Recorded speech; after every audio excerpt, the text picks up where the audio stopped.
make sense? And then we reverse. Excuse me? And then we did. And then reverse. Yeah.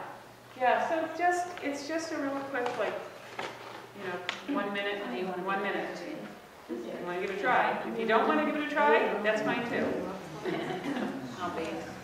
We don't. Well, you aren't So I mystified. think you guys enjoy the sun. I want to enjoy the sun. Is there anything anyone want to Thank share you. about that exercise? How it was for you? It worked beautifully. It's good. You enjoyed it? It's amazing that feeling of being pushed away Uh-huh. versus there's no blame, there's no pushing, there's just you and me, and we've shared a simple statement. So you really saw the difference. Oh, yeah. I just want to second that, that's all because we were using some pretty nasty stuff. Apparently I had one off with her husband and didn't realize that.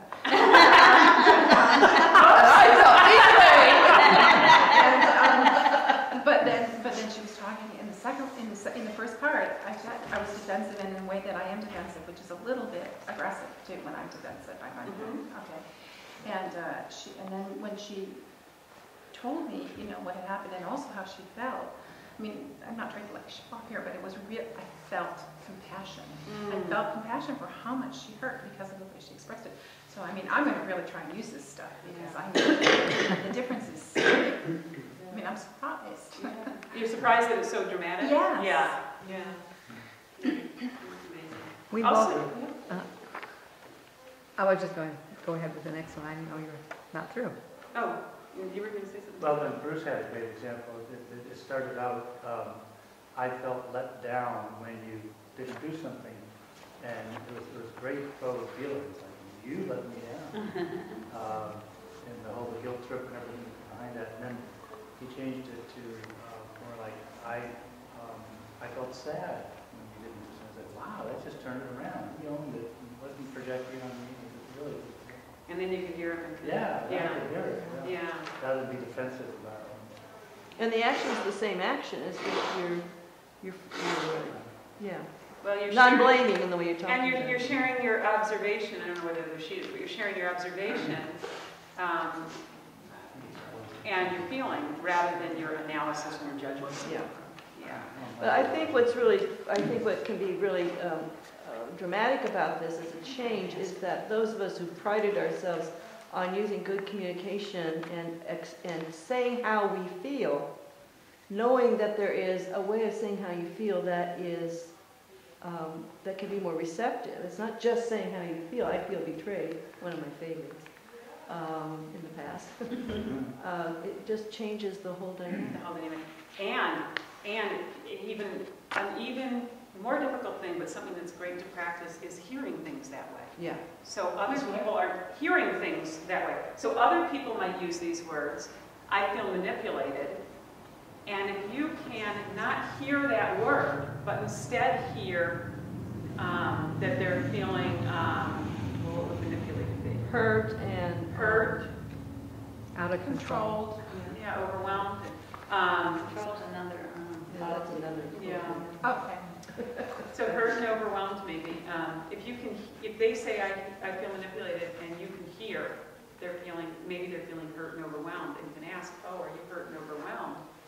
Then you can connect instead of disconnect when other people use this. Yeah, that's good. So you don't need to change everybody else and get everybody else to stop using these. You can choose to hear them as feelings. Oh, you don't think we should say, that's just a faux feeling. Yeah.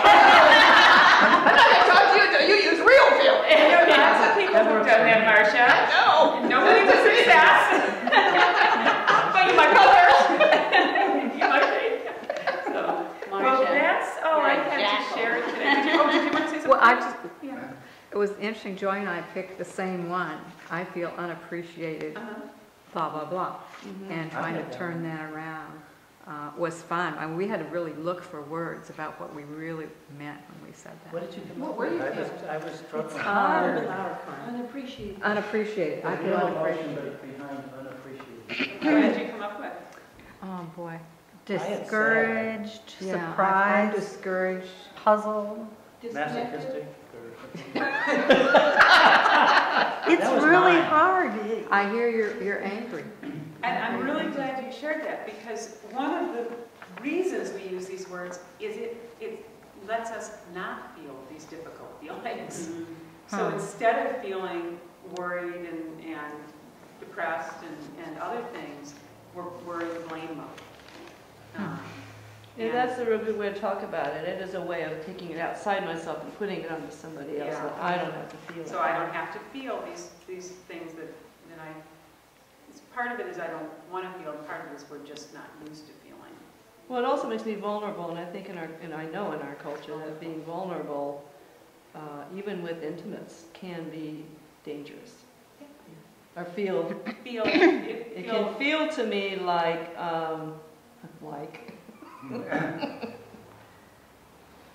It can feel vulnerable to be vulnerable. yes, I feel vulnerable. And it can feel scary. Yeah. It can feel scary. And a lot of times the fear is disconnection.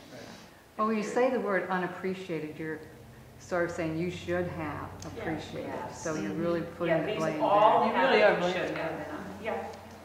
Okay, I'm not, speaking of nonviolent communication, I'm not sure, so I'm well versed in raising my hand, so. And you did that well. Karen, I don't know, I was really trying to think about yours because I have been there so many times. A little bit louder, Sarah. Well, I just think, like, let's say you're at the head and you're doing all this organization, you're doing all this hard work, and then people say they're going to do something and they don't, and then they do this and then they don't. You got all this stuff and you are lost and overwhelmed. But I sometimes feel, I'm just guessing. I'm wondering if one of the feelings behind that is unloved, but I'm feeling unloved. You know, I'm doing all this stuff and you're basically impeding me in every conceivable. So if you But felt that's by you. if you thought you were unloved, how would that feel in your body? If you thought you were unloved. Heavy and tightening. Yeah. So if you said I'm feeling unloved, I'm guessing it's going to be heard like one of these. Yeah. You That's should. a by You you. should be Well, unloved. It's still. Yeah. I didn't mean it as an. Yeah. I could hear that as not attacking, but okay. So I'm feeling just so heavy, worn out. And I'm needing love. outside the connection, or I don't know how I would say. I'm feeling heavy and weary, and I'm really wanting love. I really value love. And then when I hear those words, I don't know about you, but I just want to go, oh yes, I want to give that to you. Can I give you a Yeah. hug? Yeah. Yeah. Is needy a feeling? Needy? I wouldn't call needy something I felt in my body myself. do. So But I'm just wondering. so how do you experience needy? Is agitated and alone? Vulnerable? Vulnerable. How about empty? Empty. Yeah. And there's no real rule about what's a feeling and what's not a feeling, because they're all just labels. They're all just words labeling, you know, in our English language, labeling something going on in our body. When I think of needing myself, I think of sort of being weak or something, because why the hell? There's a shame attached to it in our culture to be Yeah. needy, yes. Yes. But I know men- men don't I have feel that. ashamed when We're I so in feel touch with our emotions. I We always don't. say time. So I really want to honor my time commitment to you and let you go. Is there anything anybody would like to share before? Well, I guess, yes, thank you. This is marvelous, and I came in too late, but I have one last thing. You know, I guess I really don't come from I know I don't come from a healthy family, but even in my adult life, trying to live with other people or whatever, one of the things that really, it's not just that I feel vulnerable. The times I've tried to be vulnerable or say that, you know, the reason I think we don't say it in our culture is people will attack you. It's like, oh good, now this is really my chance to prove that I'm better than, smarter than, or whatever. Now, maybe in professional circles that doesn't happen as much, but I think people in the working world where I am are at some level insecure in their positions. So you get a lot of people going to supervisors or whatever saying, so-and-so did this, or so-and-so said that, or so-and-so is like this, so that they can maybe go up a foot up the ladder or whatever. But also, I've lived cooperatively with people who aren't my